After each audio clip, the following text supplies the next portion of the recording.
여러분에게는 어떤 것이 좋은 소식인가요? 지난 한 해를 돌아볼 때 어떤 소식이 가장 기뻤습니까? 개인적으로나 이렇게 봤을 때 16강 진출이 좋은 소식이었을까요? 네, 시험을 앞둔 친구들에게는 어떤 게 좋은 소식이었을까요? 시험이 취소됐다? 시험을 잘 통과한 것들도 있을 것이고, 지난 한 해를 돌아보면서 어떤 분은 자녀가 결혼하신 분도 있고, 또 임신하신 분도 있고, 또 취직하신 분이 있고, 월급이 인상된 분도 있고, 또 여러 가지 일들이 있을 것 같아요. 저도 한 해를 돌아보면서 어떤 것이 가장 좋은 소식이었을까라는 고민을 좀 해보게 됩니다. 오늘 누가복음 2장 10절의 말씀에 이렇게 기록되어 있습니다. 천사가 이르되 무서워하지 말라. 보라 내가 온 백성에게 미칠 큰 기쁨의 좋은 소식을 너에게 전하노라. 큰 기쁨의 좋은 소식을 전한다라고 되어 있어요. 천사가. 여러분, 큰 기쁨의 좋은 소식. 좋은 소식이란 얘기는 복음입니다.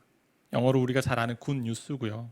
그래서 오늘 본문에서 한 3가지 정도 다 살필 수 있을지 모르겠지만 한번 살펴보려고 해요. 첫 번째는 복음이 왜 기쁨의 좋은 소식이 되는지, 그리고 두 번째는 복음 안에서 하나님이 일하시는 방식이 무엇인가, 그리고 세 번째는 이러한 복음 앞에 선 우리의 반응이 무엇인가라는 이야기를 좀 다루려고 합니다.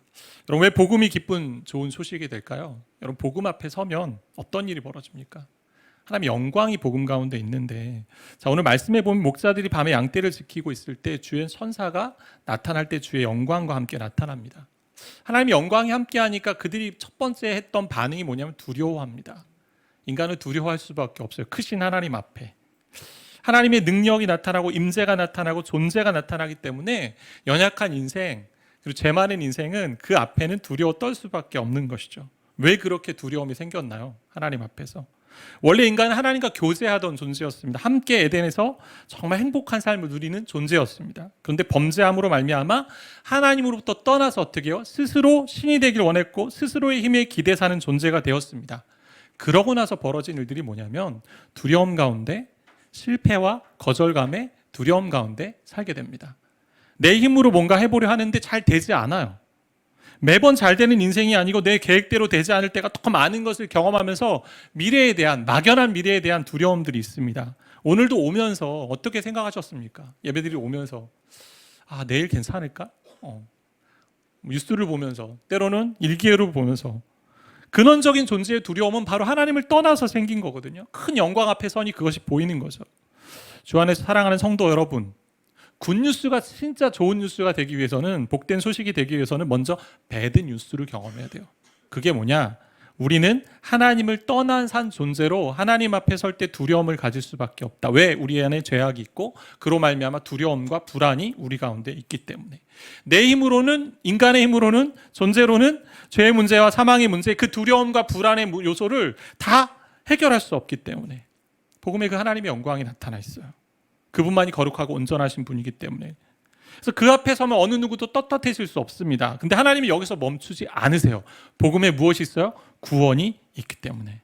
오늘 이어서 나오는 11절 말씀 보시면 10절에 이어서 2장 11절 같이 읽겠습니다. 오늘 다윗의 동네에 너희를 위하여 구주가 나셨으니 곧 그리스도 주시라. 예수를 누구로 묘사합니까? 구주라고 묘사합니다. 구주는 구원자예요. 세이비어. 그 다음 그리스도는 다른 말로 기름 부음을 받은 자 뜻인데, 그게 구약의 용어로 하면 메시아입니다. 메시아. 그리고 주라는 것은 주권자가 되시는 거고, 결국 구원자가 되시고 메시아가 되시고 주권자가 되시는 그분의 신분과 권위와 능력을 나타내는 이야기입니다.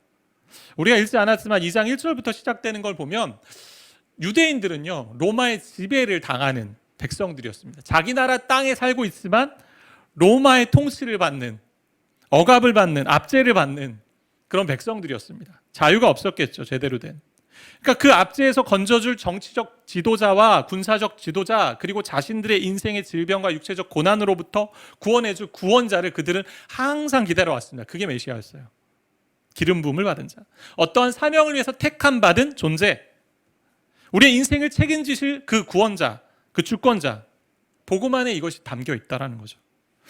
예수가 이 땅에 오신 이유가 무엇입니까? 우리의 구주가 되기 위해서, 우리의 구원자가 되시기 위해서, 우리의 메시아로 오셨다라는 것이죠.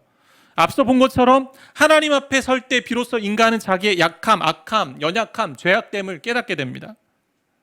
하나님의 그 선 앞에, 정의 앞에, 거룩함 앞에 더러워진 존재, 그래서 항상 매여 있는 존재, 두려워하고 절망과 불안과 그리고 안정되지 못한 그런 삶 가운데 있다라는 거, 멸망의 구렁텅이 가운데 있다라는 거. 그래서 거기에 건져낼 분이 오늘 이 땅에 오신 예수라는 것을 오늘 복음은 선포하고 있다라는 거죠. 사도행전 4장 12절에 이런 말씀이 있어요. 다른 이로서는 구원을 받을 수 없나니 천하 사람 중에 구원을 받을 만한 다른 이름을 우리에게 주신 일이 없다라고 얘기합니다. 베드로와 요한이 솔로몬 성전에 그 앞에 안진뱅이로 있던 사람을 살리고 나니까, 건지고 나니까, 일으키고 나니까 많은 종교 지도자들이 묻습니다. 그들에게 무슨 이름과 무슨 권세로 너희가 이런 일을 했냐. 그때 했던 말씀이에요.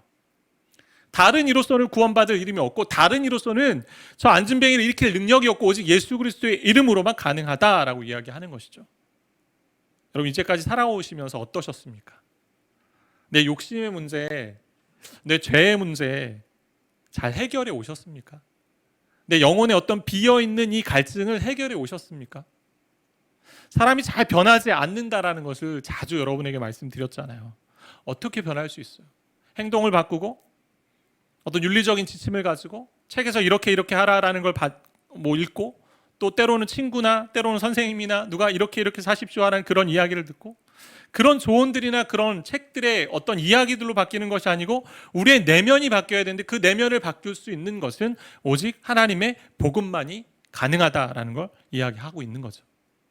그 복음이 어떻게 나타나요? 누가복음 2장 14절 말씀 같이 좀 읽겠습니다.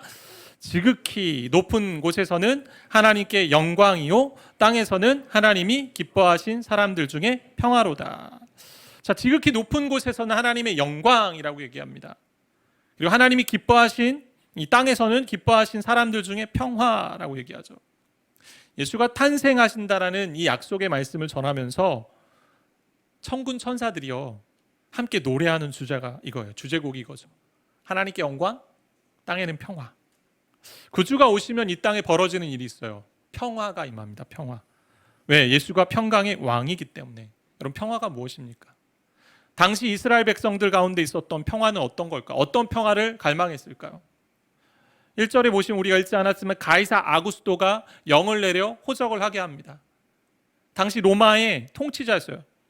많은 피비린내 나는 내전에서 모든 원수들, 정적들을 다 제거하고 로마의 초대 황제가 된 사람이 아우구스투스인데 그 사람을 얘기하는 거예요. 그래서 그때 어때요? 로마의 번성, 태평성대라고 해서 팍스 로마나라는 표현을 썼습니다. 그게 평화라고 이야기한 거죠. 근데 이스라엘 백성에겐 그게 평화였을까요? 어떤 군사력을 가진 지도자가 온 나라를 통합하고 통일시켜서 그렇게 오는 평화가 아니라는 거죠. 단순히 우환이 없고 질병이 없고 만사형통인 것이 삶의 평화가 아닙니다. 근본적인 평화가 어디 있습니까? 우리의 마음과 영혼의 평화라는 거죠. 여러분, 염려가 있을 때 어떠세요? 한 주간을 돌아보세요. 염려에 사로잡힐 때, 안 일어난 일들에 대해서 계속 염려하면서 마음 조려하고 힘들어하고, 근데 그 평화가 어디서부터 와요? 하나님과의 관계 회복으로부터 온다는 거예요. 구원은 화목이라는 개념으로 많이 묘사하거든요. 로마서 5장 10절에 이런 말씀이 있어요. 곧 우리가 원수 되었을 때에 그의 아들의 죽으심으로 말미암아 하나님과 화목하게 되었은즉 화목하게 된 자로서는 더욱 그의 살아나심으로 말미암아 구원을 받을 것이니라. 이 평화와 화목은 하나님의 아들 예수로부터 옵니다. 깨어진 하나님의 관계 때문에 어떤 일이 벌어졌습니까? 우리는 죄의 종살이합니다. 내가 무엇인가 욕구를 가지고 가지만 결국 그거 가지고 그것을 채움받을 수 없는 그런 현실 가운데 우리는 살고 있다는 거죠. 인간이 범죄하고 난 후에 하나님과 관계도 깨어졌을 뿐만 아니라 서로의 관계도 깨어졌습니다. 그리고 피조물과의 관계에서도 깨어졌고요. 스스로도 자신을 존귀한 존재로 잘 보지 못합니다. 그리고 때로는 너무 교만해지기도 하고 왔다 갔다 하는 거죠. 열등감과 교만함 가운데. 왜 우리 가운데 화목이 없을까? 평화가 없을까? 죄로 인해 인간의 마음이요, 본능적으로 신이 되고 싶은 거예요. 하나님을 거부합니다. 거절합니다. 하나님 주권에 대해 반대합니다. 스스로 왕이 되려고 하기 때문에 하나님과의 평화가 없으니 그 평화를 경험하지 못한 자가 이 세상을 평화롭게 할 수 없다는 거죠. 내 뜻대로 하고 싶고 내 마음대로 하고 싶으니까 내 의견에 반대하거나 힘들게 하면 어때요? 몰아내는 거죠. 잘라내는 겁니다. 내 인간관계 속에서 이 사람하고는 고만, 이 사람하고는 고만, 참지 못합니다. 화목해하지 않습니다. 갈등만 있다라는 거죠. 이 모든 것들을, 이 평화를 해결할 수 있는 존재가 우리가 아니라는 것으로 시작해야 된다는 거예요. 복음 앞에 서면 그렇게 되죠. 누가 그렇게 하세요? 구주 예수가 하신다라는 거예요. 근데 이 복음이 어떤 능력이 있어요? 차별이 없기 때문에 모든 사람에게 기쁜 소식이 되는 능력이 있다라는 거죠. 이 복음은요, 모두에게 다 열려져 있는 복음입니다. 오늘 이 큰 기쁨의 소식을 누구에게 전달하나요? 밤에 들에서 양을 치는 목자들이요. 여러분, 목자들은요, 그 당시에 하찮은 직종이에요. 왜 하필 목자들이었을까요? 이 기쁨의 소식을, 큰 기쁨의 소식을 전한다고 천사들이 대합창하는, 하늘에는 하나님께 영광이요 땅에서는 기뻐하시는 자들의 평화라고 하는 이 찬송을 왜 그들에게 먼저 들려주셨을까요? 이게 어떤 의미일까요? 그 질문에 대답할 수 있는 단서가 또 하나 있는데, 예수가 구주로 오셨는데 어떻게 오셨습니까? 오늘 2장 12절 말씀 같이 좀 읽겠습니다. 너희가 가서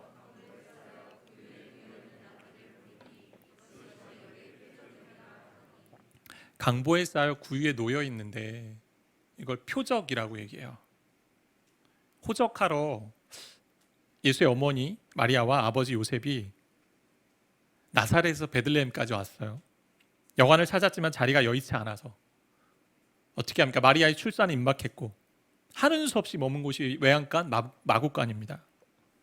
당시 유대 서민 가정에서는요, 외양간이 안채에 붙어 있는 구조거나 때로는 1층이 외양간이고 2층이 안채거나 이런 구조였어요. 그래서 한쪽에 칸막이를 쳐서 외양간으로 쓰고 또 다른 큰 쪽은 이제 머물렀던 곳이죠. 갈 곳이 없고 빈방이 없고 누일 곳이 없고 침대가 없어서 결국 어떻게 간 곳이 구유, 말밥통, 여물통, 거기에 누워 있었습니다. 예수가. 이게 무엇을 의미할까요? 강보에 쌓여 있습니다. 포대기에 쌓여 있습니다. 그 얘기는 뭐예요? 자기 힘으로 할 수 없다라는 거예요. 구유에 누워 있는 이 아이를 보면서 과연 이게 어떤 의미일까? 표적이라고 하니 이제 목자들이 예수를 찾아갈 때 발견할 수 있는 하나의 사인일 겁니다. 구유에 놓여 있는 찾아보자. 그가 예수다. 근데 다른 의미에서 어떤 의미가 있나요? 갈 곳이 없어, 있을 곳이 없어, 사람들이 환영하지 않아서 결국 구유에 누이신 아기 예수였습니다. 그분이 이 땅에 이렇게 오셨어요. 우리가 반대하고 세상이 그를 환영하지 않아도 예수님은 오셨습니다. 어떻게? 낮은 모습으로 오셨죠. 온유하고 겸손한 모습으로 오셨습니다. 오늘 유아 세례를 준 아이들처럼 자기 힘으로 어떻게 할 수 없는 그 아이가 되셔서 오셨습니다. 약한 아이가 되셔서 오셨어요. 배설물도 못 가리고요. 자기 스스로는 먹을 수 없는 그런 아이로 오셨습니다. 그런데 더 대단한 것은 그 아이가 오셨는데 누일 아기 침대도 없었다라는 거죠. 짐승이 먹는, 먹이를 먹는 그 먹이 통에 있었습니다. 신이지만 인간의 운명, 인간의 모습을 다 경험하는 모습으로 오셨습니다. 오늘날 세상이 말하는요, 금수저로 오시지 않으셨어요. 만약 세상이 구원자를 묘사한다면 이렇게 묘사하지 않을 것 같아요. 어떻게 묘사할까요? 가문 좋고 재력 있고 권력 있는 힘이나 왕이나 어떤 지도자의 의리의리한 대저택, 왕궁, 가장 최고로 좋은 호텔, 그런 데서 태어나게 했을 겁니다. 근데 하나님 그렇게 하지 않으셨어요. 왜요? 복음은 낮은 데로 임해야 되기 때문에. 어느 누구도 자신의 가문이나 실력이나 조건이나 배경에 따라 너희가 구원을 얻을 수 있다 없다 결정할 수 없다라는 걸 보여주시는 것이죠. 자기 아들 가장 약한 모습으로 이 땅에, 가장 낮은 모습으로 이 땅에 보내고 싶은 아버지가 누가 있을까요? 여러분, 군대에 가는 자녀에게 너 진짜 죽도록 고생한 대로 가라, 힘들게 고생한 데 가라, 이렇게 어느 누구도 이야기할 수 없습니다. 아버지라면. 여러분, 이것에 대해 어떤 마음이 드십니까? 한번 상상을 좀 해보세요.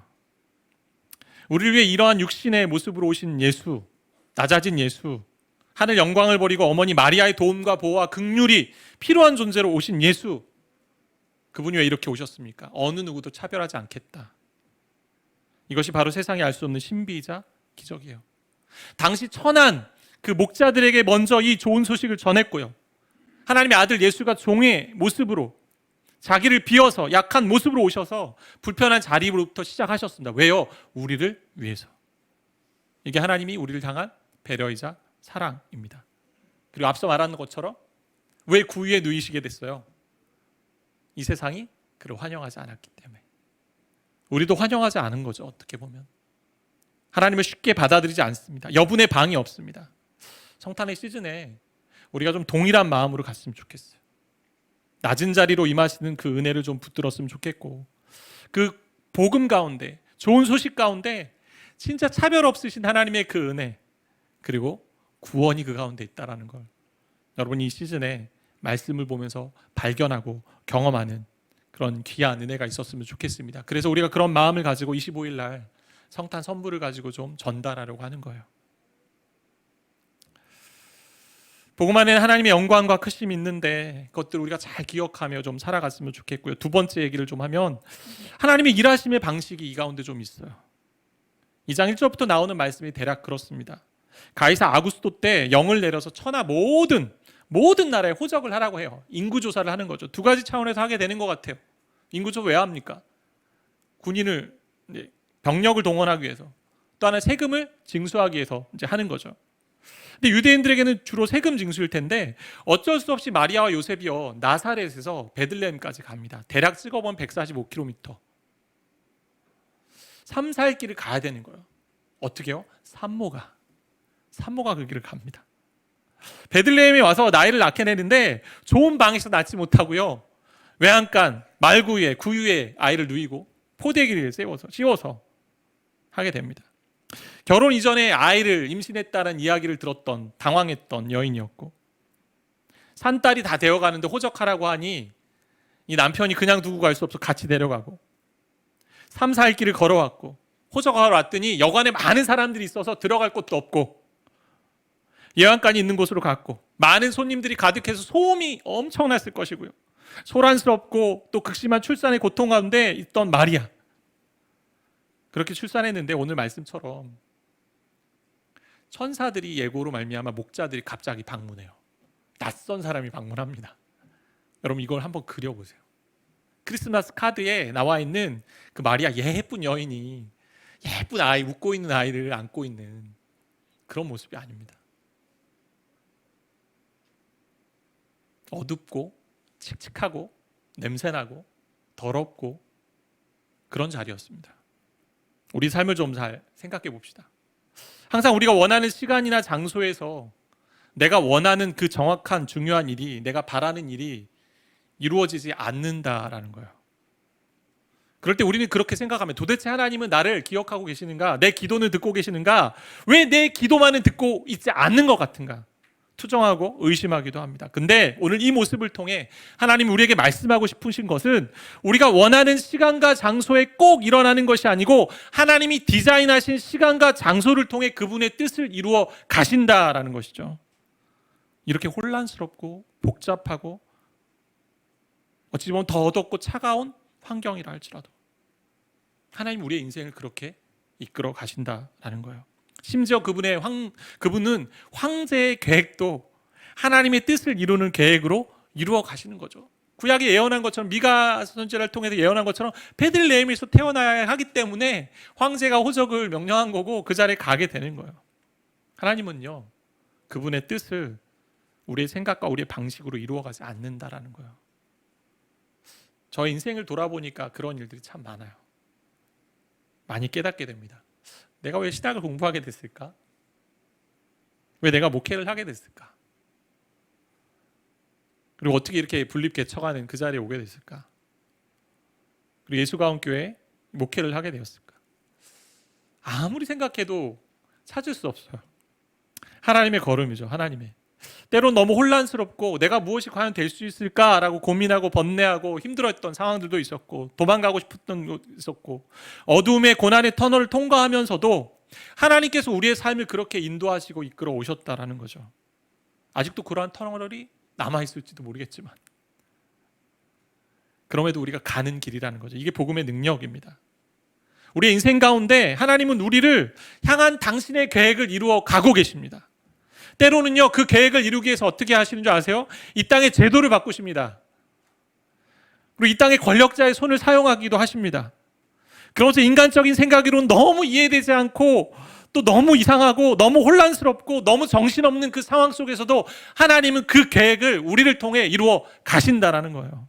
이게 하나님이 하신 일이에요. 여러분 2020년, 죄송합니다. 2022년 인생이 어떠셨어요? 복잡한 일, 어려운 일, 힘든 일 많으셨습니까? 뭐 감사한 일도 많겠죠. 무엇인지 잘 모르겠다 여기는 분도 계십니까? 모르겠다. 이 인생 빨리 지나갔으면 좋겠다. 도대체 경제적으로는 마이너스고, 회사는, 가족은, 사업은, 또 직장은, 자녀는, 가족은, 내 몸은 진짜 모르겠다. 근데 그렇게 지내는 혼란한 상황 가운데 우리 하나님 놀라운 구원의 계획을 우리 가운데 이루어 가고 계시다라는 거예요. 이러한 주님을 받아들이지 못한 곳이 세상이었습니다. 받아들인 자는 하나님이 이렇게 하는 것을 경험하게 되는 것이죠. 이런 하나님의 은혜 앞에 하나님을 모시는 우리의 반응이 어때야 될까요? 간단하게 두 가지만 보면, 복음 앞에서는 우리의 반응인데, 우선 이 말씀을 듣고요, 마음에 새깁시다.